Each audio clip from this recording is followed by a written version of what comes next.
Hi everybody, Russ and the West End Network. Hope you're safe and well. Accompanied by my learned friend, Mr. Anton Baker, as well from the Hello, West hello, End Network. hello. Hello indeed. Hope you're all safe and well. If you're new around here, where the F have you been? But welcome. Thank you for joining us. And if you like what we do, give us a comment, give it a share, whether it's positive, negative, whatever. All feedback is lovely. We're on the road to 20,000. So anything you can do to help will be gracious. Share it, talk to your friends, all that type of stuff. We should have some. Obviously, we've got all these games, in it. All these games. It's like literally rinse, repeat all the time, isn't it? Non-stop. Non-stop at the moment, but we'll have a little bit of a gap until next Thursday. So that'll be good. Little one. Little one.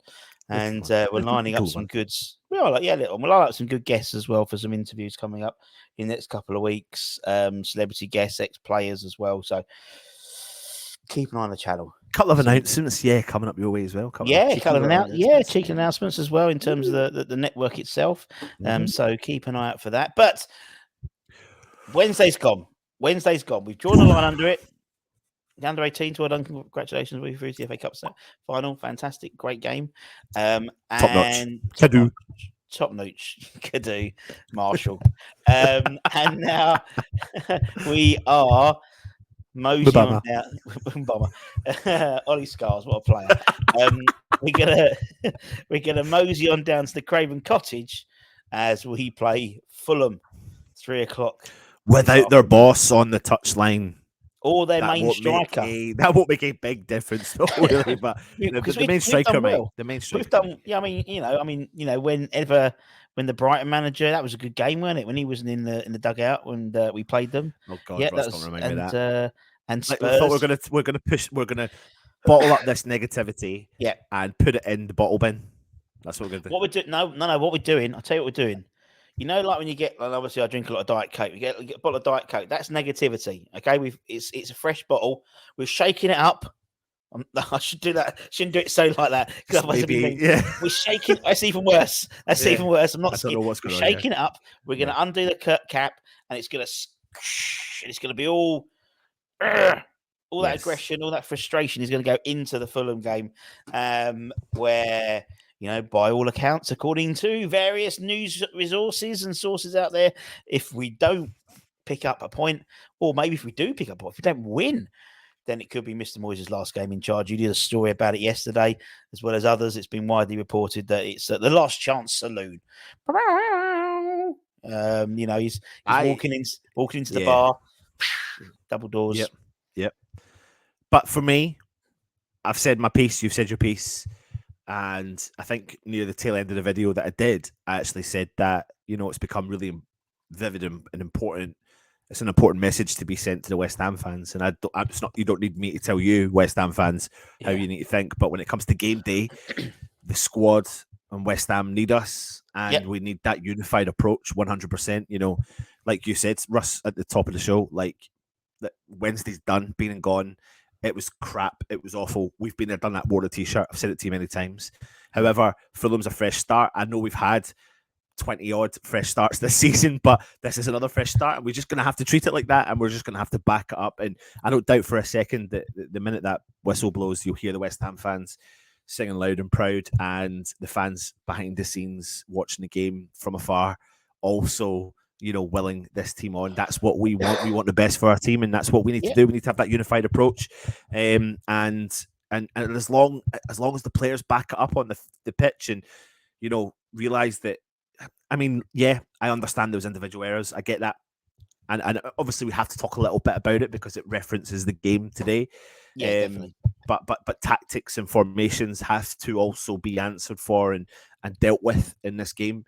And if they are dealt with properly, then we can give ourselves a fighting chance. But currently, that's a struggle because we're not, in my opinion, giving ourselves I think it's in our hands. I genuinely believe it's in our hands in terms of being able to take it to a team and or change it if we're down and out. But we don't seem to utilize that. So that's what I'm hoping for the Fulham game. Yeah, no, I know what you mean. I mean, it goes. I mean, if we just look at Saturdays, we got the result. We got the play. The game's on. Obviously, the Man United game has already kicked off. It's just about to kick off. When we release this, we've got Man U should win that easily. Villa, Forest, Villa, they're riding high. It's easy to say though, Russ, man. I know, I know it is, but we've seen how it chops and changes, and it can do. it just shows you come the end of today how things can be a bit more rosier or dramatically worse for West Ham because there's so many games, as you were trying to say there, that affect West Ham. Yeah, definitely. We'll see what happens early doors with the kickoff just kicking off, and like you said, the big one here, Leicester Bournemouth, as well. So shit, man. Yeah, and that's obviously just the games on today. Southampton City. You'd hope City. I mean, Forest. You got Wolves, Chelsea. Fat Frank back in charge at Chelsea. Don't laugh. We bring back Avram Grant. If we get rid of David Moyes. Yeah, exactly. Yeah. Pellegrini. Curbs. Yeah, because he hasn't. Curbishly. Ridiculous people. No, not yet. Although fair play to Burnley, they got promotion last night, didn't they? Beating Michael Carrick's Middlesbrough 2-1 at the Riverside. So, Josh Cullen, congratulations! You're now a Premier League player. Well, you will be hopefully, as long as you don't get sold in the summer to West Ham. As we go down the Championship. Exactly. Yeah. Passing each other by like ships of the night. I hope not. But as you said, it's a critical. I mean, every game is critical now from now on. Yes. But we still need at least 3 wins now at the next 10 games to virtually guarantee us staying up. I think 36 points is enough because it's so tight down there. And obviously, we go into the game now without Fulham being managed with Marco Silva in the sidelines and without their star striker for the rest of the season, pretty much until mid-May. So it's going to be. I mean, Fulham's one of these games, isn't it? I remember last year the last time he played Fulham, the season before last, and Tommy Soucek. Didn't he get set off in the last minute and then he got rescinded? Do you remember? That was the only minute he didn't play throughout that whole Premier League. Was just the minute he got sent off, which is then later rescinded. But it's always a good game. It is, yeah. I have to be honest though. If we turn up as predictable as what we can be, then I'm not excited, and I'm trying my best to be positive, but we can't because we are extreme. We probably are the most predictable team in the Premier League. Yeah. I genuinely believe we are. I think we're more predictable than Southampton, Bournemouth, you name it. So if you are a coach and a team, if I was Silva, and if West Ham were to change it up in this game, that would be a first. This season, a first from not just from 2 formations that we've tried, but when we do one formation, you know how to play against us, and you do the other formation, you know how to play against us, because we don't really change it up within that formation and the players and stuff like that. So we are predictable. So that's the concern. For me, is do you go away to Craven Cottage and be so predictable? No point in sitting here saying we're going to go at them because we're in a relegation battle, Russ. We're not going to do it. I want us to do it, but we're not going to do it. So we're going to drip feed these points. That's what we have to expect. Buckle up. I've said it. Buckle up. Because this is the ride we're on. You're totally right. We're not gonna have some massive expansive. I mean, the fact is, they lost on Wednesday. Thursday had a rest day. They went into training today, obviously, and then before that, Moyes in his press conference to say, "I don't know who's fit." So so pretty much we'll wait and see what happens. I mean, that's unfortunately the trouble is when you have that 10 o'clock press conference after a 3-match day, a game on Wednesday. So they can't. I do think though that there was an element of I think that was maybe on purpose. I think maybe West Ham arranged that. I don't know. No, it's not. It's the way it works. It's the way it works. It was a 10 a.m. because it was a slot. But what I mean is also I think that works in favour of David Moyes. You don't, nobody really knows who's available, who's not available. That's not a bad thing. Essentially, to give in, because if Moyes is going to change it up with a couple of players, I think he may change 1, possibly 2. But I don't think they're going to be dramatic. I think we're probably, it's going to be like for like. I don't think we're going to see a dramatic formation switch up or anything like that. But neither. And I think you see, and in terms of it'll be a 4-2-3-1. We know it'd be a 4-2-3-1. But that formation, as I said, when we was watching the kids on Thursday, they play a 4-2-3-1. And as I said to you afterwards, I didn't see Mbama being isolated in that 4-2-3-1. No. But it takes the right type of player to play in that 4-2-3-1 as that one. And I think if he goes into the game playing that 4-2-3-1 with Danny Ings, it doesn't work. No, you're right. And so, but if you go into that 4-2-3-1 with Antonio right now, it doesn't work. So, it doesn't. No, but I have a surprise package for this team. You might. I know, but I'm putting it out there. I'm just going to put it out there. I'm not saying it yet. I'll put it out there. Okay, all right then. And I'm sticking to it. Kadu is not playing. I'm telling you, man. Kadu is not playing. Doesn't matter how much you love him. He ain't coming on. I guarantee it. Right. Okay. So let's let's crack on as per usual. Now, goalkeeper. Obviously, we know that Fab's had an absolute shocker on Wednesday.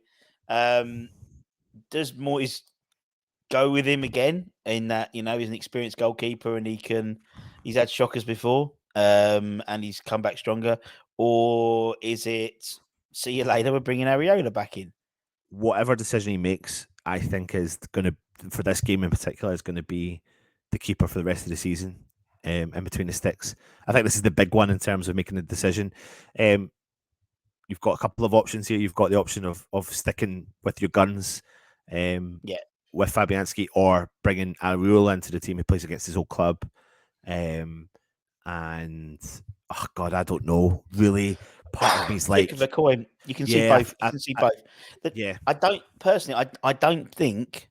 And this is not necessarily the right call. I don't think he changes the goalkeeper.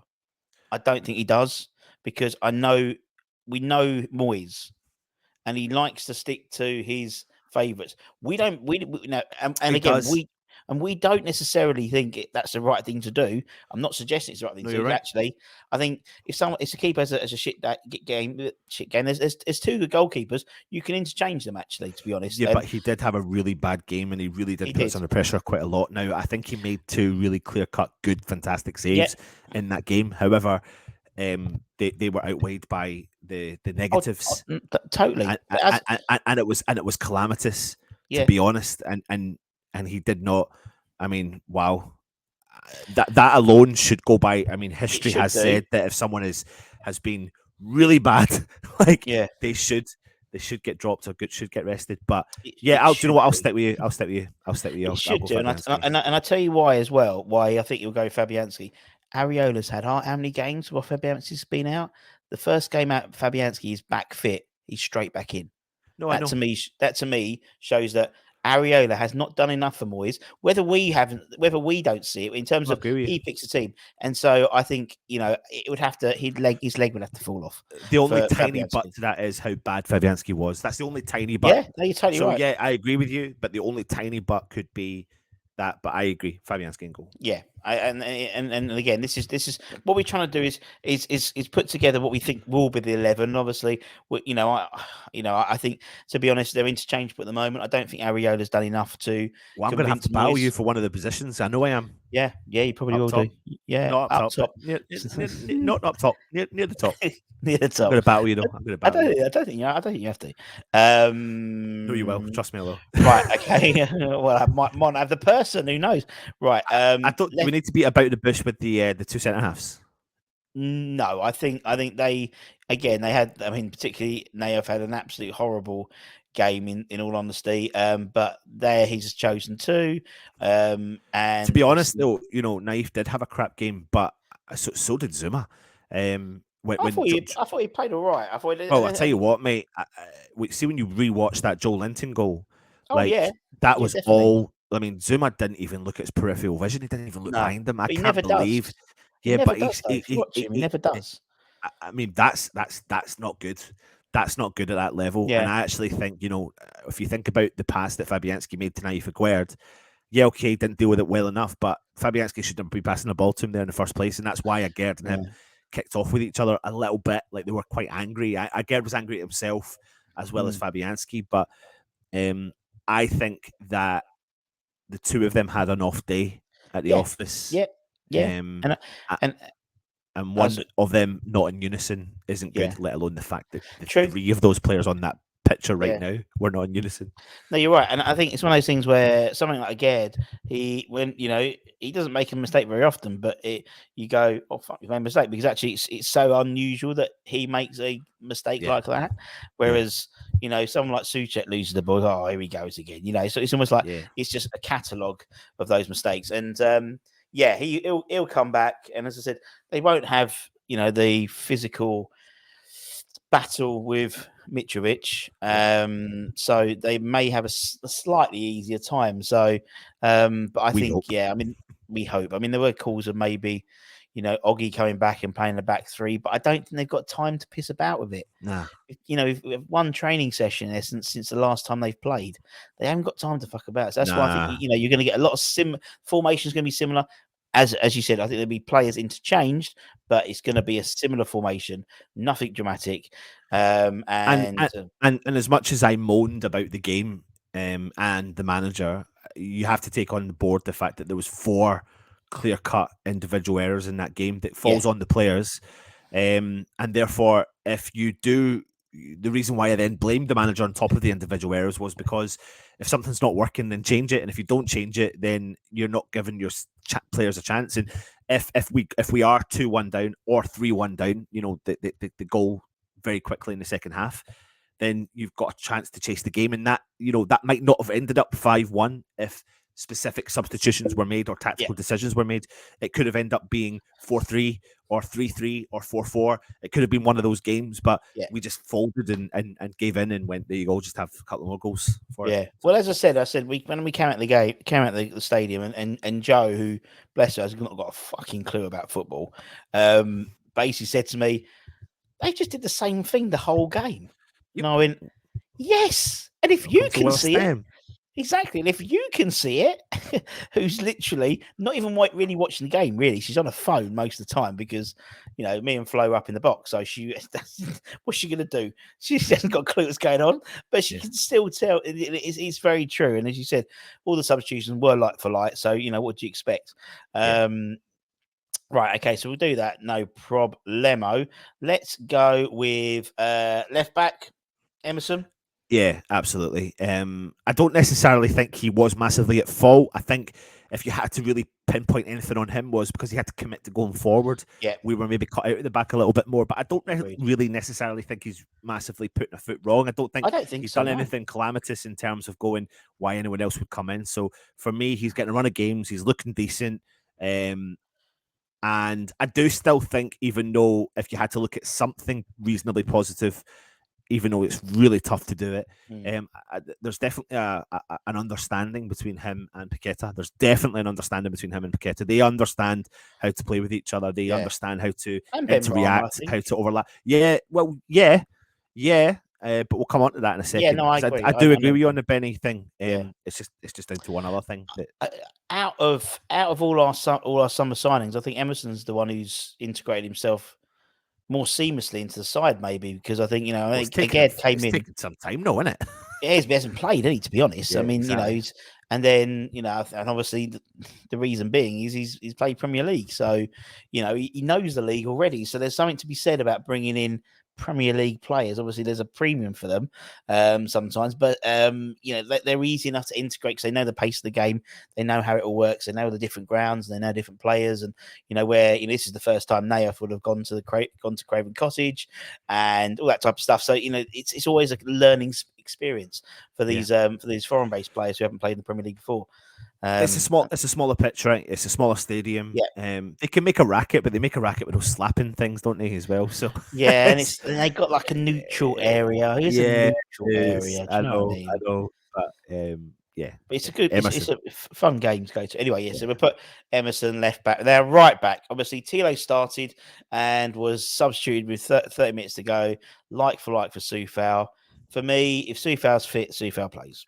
I agree with you. Again, I think it's pretty harsh on Tilo. I don't think. Again, I can't think off the top of my head. Did he really put his foot wrong Not massively in really, Newcastle? no. That substitution baffled me.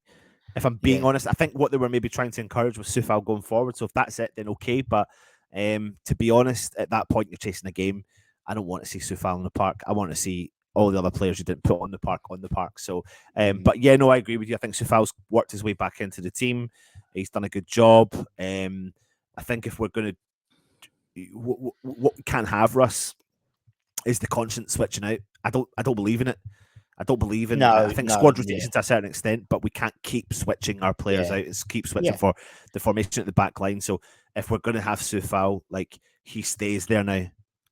Yeah, and I've got a feeling when Sufal plays on the right hand side, I just think he works better with Bowen as a well, he as didn't a at the unit. start of the season. No, but when they started kicking back on, they were both.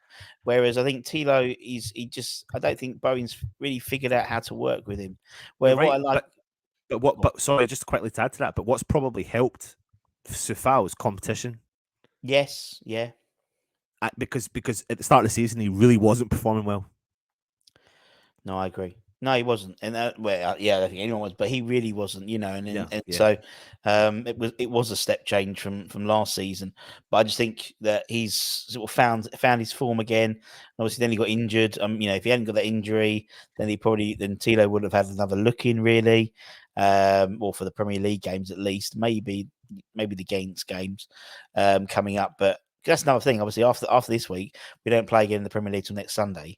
The Arsenal game. So we've got the Ghent game, and that's going to be interesting, whether he goes with, and we'll talk about before Thursday, but whether he goes with the Premier League side because it's the conference, it's the quarterfinals, or whether he goes with his sort of conference squad, or, with a few first teamers sort of put in. I don't know, but that's Thursday. We'll moan about that on Thursday after we find out how we get through this game and that anyone comes out injured and stuff, because that will make a big difference for, you don't want to risk them if they've got to play Arsenal on Sunday. So, right, okay.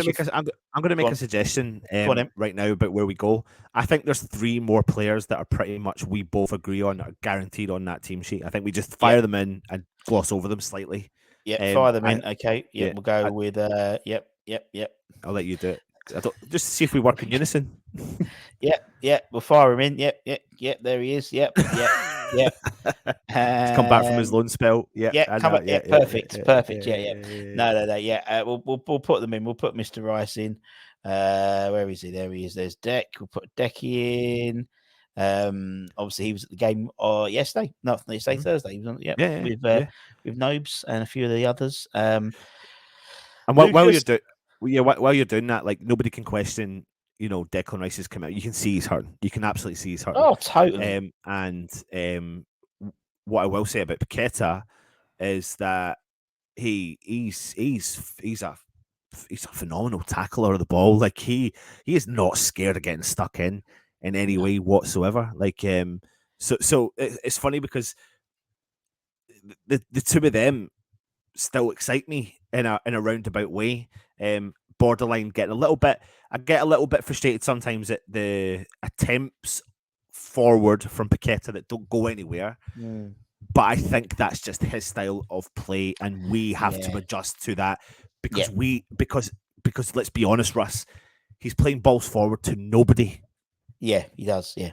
So, but his decision making is good. It's just that no one is quick enough to think that way.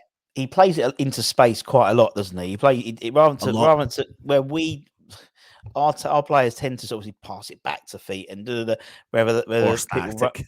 Or static, but literally are passing it to feet, and so that's why they come out. Some players with 95% because they're just passed. They're not really. It's not progressive. Whereas Paqueta, he is trying to pass into space. He's trying to get forward movement, trying to get forward momentum.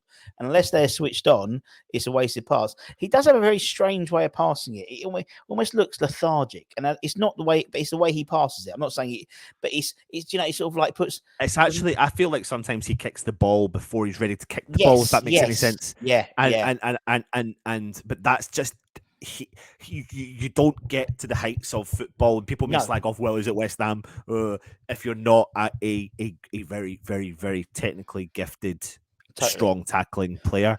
I'm excited if we stay up about his second season at West Ham under whoever will be managing the team, because I think he could really really push on if we do stay up, and I think we may see the best of him.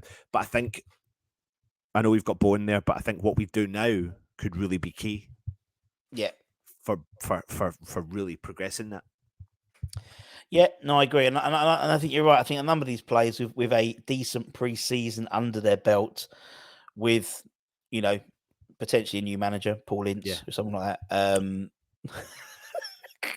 But with a potential manager, I'm just having a giggle in it. We know it's Frank Lampard's coming in, but apparently he was on the shortlist for a caretaker manager. Which it's like, who's this shortlist? They probably have literally put anyone who's a West Ham ex-player. Frank Lampard will do. Jermaine Defoe, he's training. He's done his badges now. He's all right. Sorted. Diamante, he hasn't done his badges yet, but he says he'll give it a go. He won't tell him what to do. He won't tell him what to do. He said, didn't he? When he interviewed him, I just let them play. Brilliant, fantastic idea. That's it. No. As long as you do your defensive work, I'll let them play up top. Yeah, but I won't tell them what to do as the defensive. Anyway, so Bowen. So there's 3 spots, and I think you're totally right. I think this could be interesting, and again, I think we want to see changes in these 3 spots. That's for sure coming up. I think let's start on the left hand side of that sort of 3. Obviously, Benny's had the nod last few games. I thought personally, he was quite anonymous for the Newcastle game, and actually the previous game as well. Even Southampton. I don't think he was. He hasn't come back from the international break, although he wasn't playing. But firing all cylinders just yet. I want him to succeed at West Ham so fucking badly. I want him to be so consistent at West Ham, week in and week out. But right now, we need Maxwell Cornet to play. He needs to start, and I think Moyes will start him for this game, because I think that you can. I think he came off the bench and done. I don't think anyone done anything great, but he just added that little bit of va-va-voom, just a tiny bit of extra va-va-voom. But I think it's about the other players that are on the pitch with him. He's got a really good understanding with Paqueta. He's got a really good understanding with Emerson. They've got a history of playing with each other at previous clubs. Cornet has been in a relegation battle, has kicked in form during a relegation battle. Paqueta is the one that can play the ball forward. Who's going to be there couldn't be a Cornet, because I think he constantly goes forward. His constant progressive mindset is forward, and kind of all over that area. Ben Rama, I love him to bits. I can't help but still get frustrated at his final third. I get frustrated at his. He kind of reminds me sometimes, and I'm not being derogatory to him, but I've gone down the Astros with the kids, and you've got someone who's sitting outside the 18-yard box just shooting all the time, and some of them are half-hearted shots, or some of them are just like you're leaning back and hitting it into row Z. And he obviously is probably the most technically gifted player we've got. Yep. He's fantastic, but I don't know if I really want to see him out on the left anymore. I think I've tapped out of him on the left. It brings me back to when we had Felipe Anderson, Russ, and we kept playing him in a position that we felt like we had to play him. But in actual fact, during a spell in the winter, we played him when we played Southampton, we played Newcastle, we beat Southampton at St Mary's, we beat Newcastle at St James's Park. What happened? We put Felipe Anderson through the middle. Chicharito benefited from that during those couple of games. And then for some reason, after he had very good run of games, he was switched again and put out onto the left and felt isolated again. So I think that, and I'm not saying Benny will play in the middle for this particular game. I would like to see that. I really would like to see that, but I don't think that will happen. And I think that it will be Cornet, because I think it has to be Cornet. I think it has to be. There's got to be a point in time, as you said.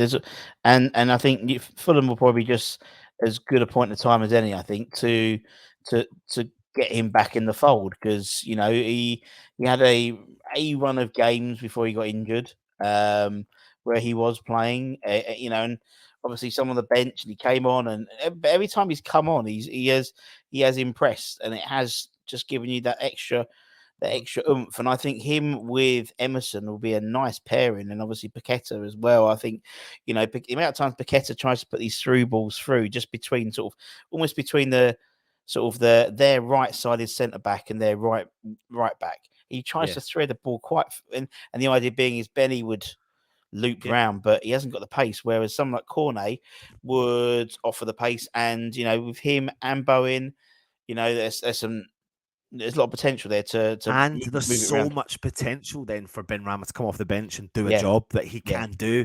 And if you're going to be playing 70 minutes and get substituted after 70, or and let someone else come on, then do it vice versa and make the impact and become that player. And yeah, again, it's not a bad thing that he'll be rested. I think it's just time for him to be rested. But for me, it's got to be Corny, and I think Moyes will. I think Moyes will turn to Corny. He's been involved in a relegation battle. He's been successful in trying to keep his team up. He scored quite a few goals, he did. Yeah, and then you can change the shape when you've got a player like Corny in the team as well to give you a support mechanism for the top.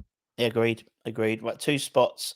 So we'll go with let's go with the 10. So obviously Suchek's been playing that role, kinda, sort of, ish. With particularly with Ings up top on his Todd.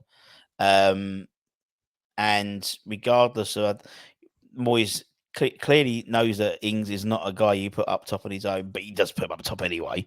For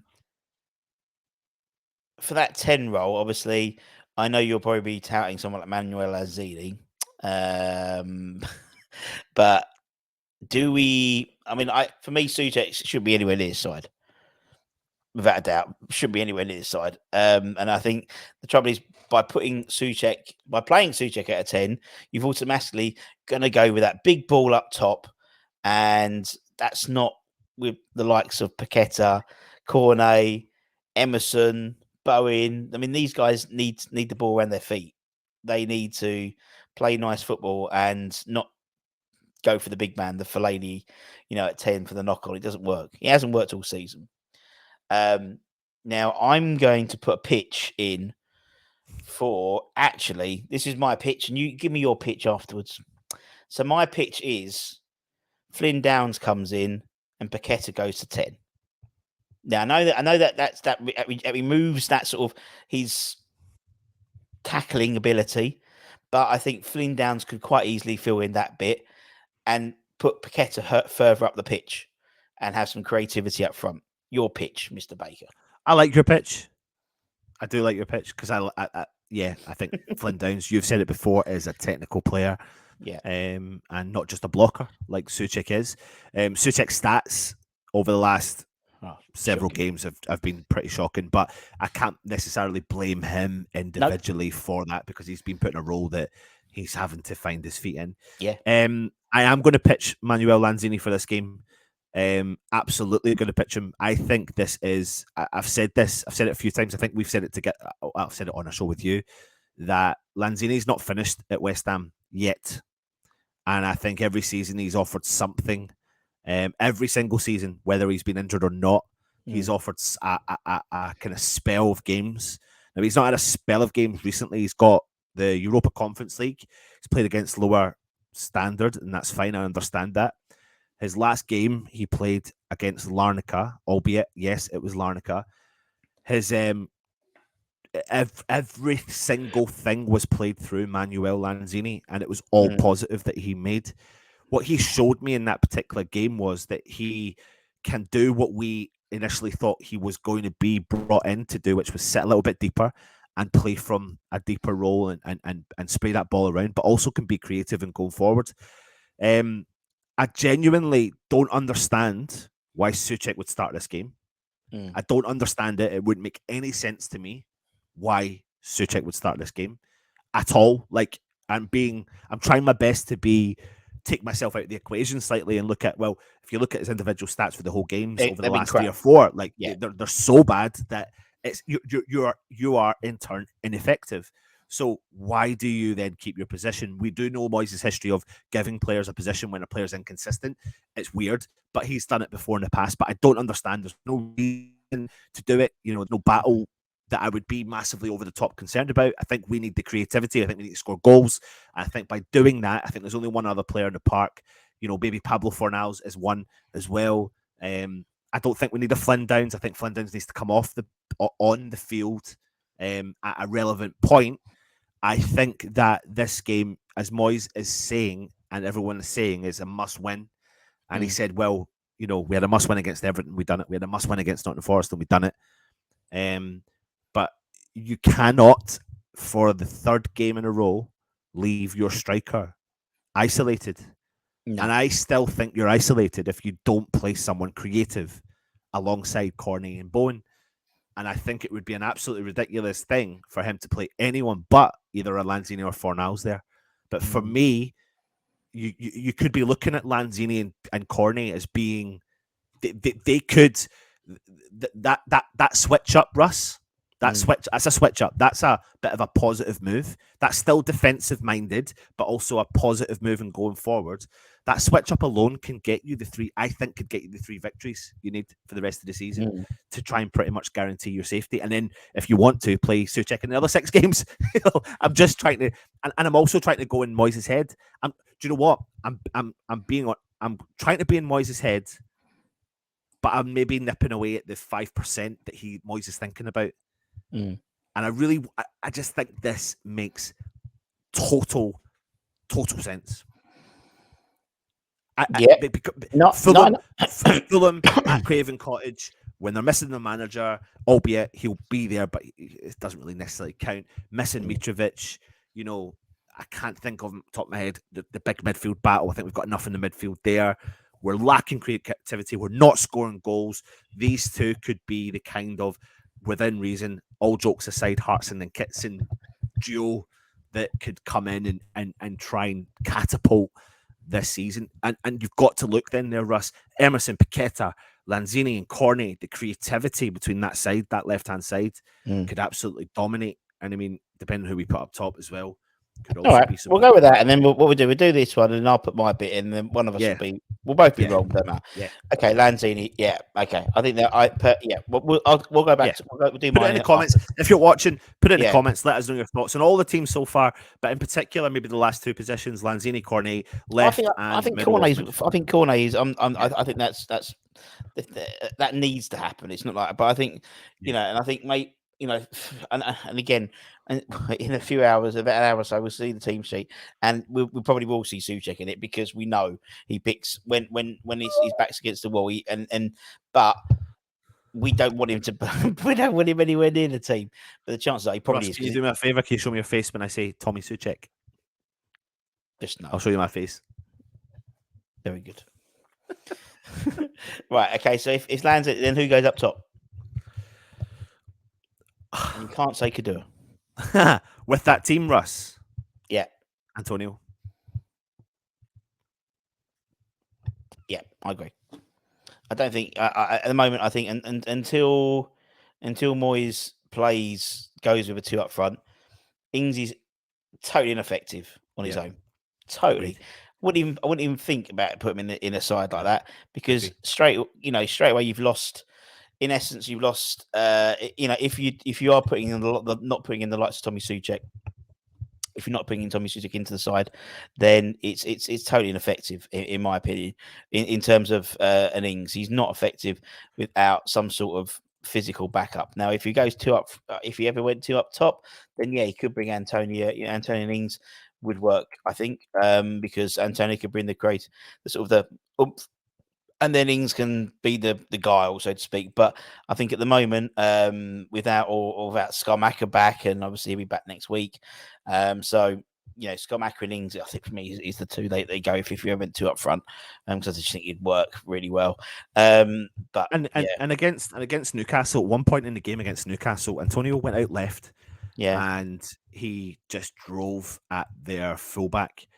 And drove and they'd done nothing fancy and then just cut inside into the box and got inside to the box, no problem whatsoever. Yeah. I said after the game, I'm really surprised, actually, if I'm being really honest, that why teams haven't gone at Newcastle's fullbacks, to be honest, more. Yeah. I know Trippier is fantastic going forward, but not necessarily defending. And I'm really surprised teams haven't got at them. That's what pissed me off about the Newcastle game more than anything. 4 individual errors and a couple of like-for-like subs really pissed me off because I thought Newcastle were still there for the taking. No matter what anyone says, we're 3-1 down and they were still there. We could we could have fought back in some way and given them a draw.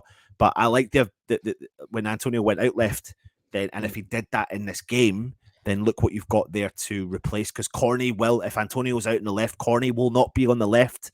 Trust me when I say this. He's the sort of player that constantly thinks forward. If you look at the goal he scored earlier in the season that was chopped off and it should never have been, Corney, look at the position of where Corney was and look at where he was supposed to be playing. And Yeah. that was because the ball was whipped in and he was there because he's got a forward thinking player. So this gives you the ability for Antonio to drift out left, drift out wide, and then you've got the replacement of Corney moving in. And that's your false nine striker, I suppose you want to say, or whatever. Yeah. You know. Yeah. So No, yeah, fair enough. So that's Anton's side in terms of that bit. I'm gonna switch up a bit. I'm gonna do this. I'm doing this and that and that. That's what I'm going with. Totally same. Just I think for me, I just think I think I totally get the idea about Lanzini. I think, yeah, you're totally right. I think trouble is, we know that Moyes don't. This is a not to lose match. So actually, I think you lose a bit of that sort of. And Lanzini tends to play in that deeper role, not necessarily a 10. So that's why I think maybe that's what I would do. And possibly, if that's the case, like that, there is justification because I think Paqueta will push up a little bit and Cornet will go up a little bit more. You could have the potential of Ings playing there, but Cornet almost supporting him.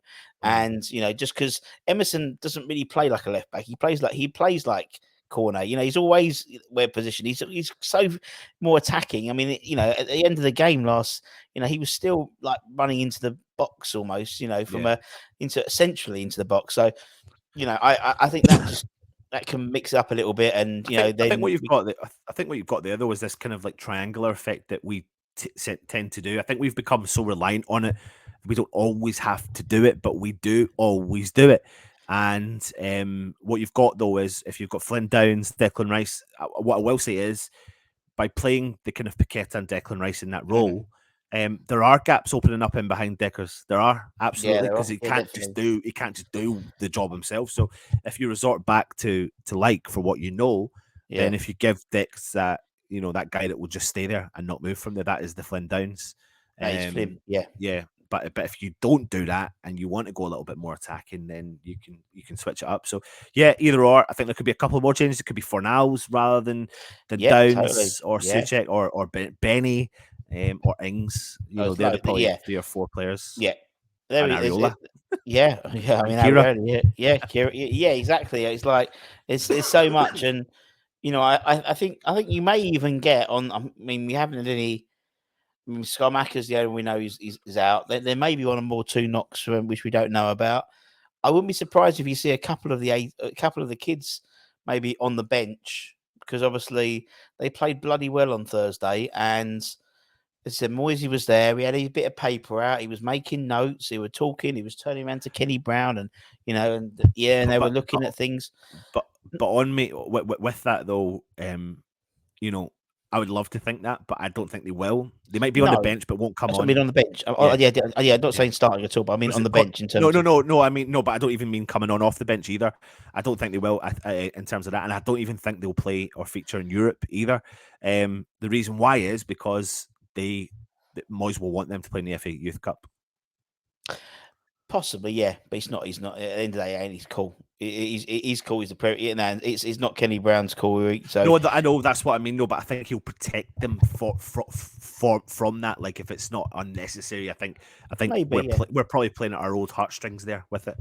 Maybe, yeah, no, I think so. Yeah, but I wouldn't be surprised because the likes of if someone like Scarmacca is still out, that Mbama might be on the bench. If that's what I mean. I don't see him starting. I don't see him coming on, but there might be starting to blade to cut more of those. Because it's they've come off the back of a really good win. They've had a great season. That could be infectious on the team. Little things like that.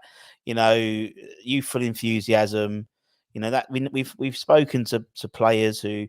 When the likes of when Joe Cole first came over, and was playing with the first team, and he's nutmegging players and being a real cocky little shit, but it just got a bit. It just got the people going a little bit, and so it does breed.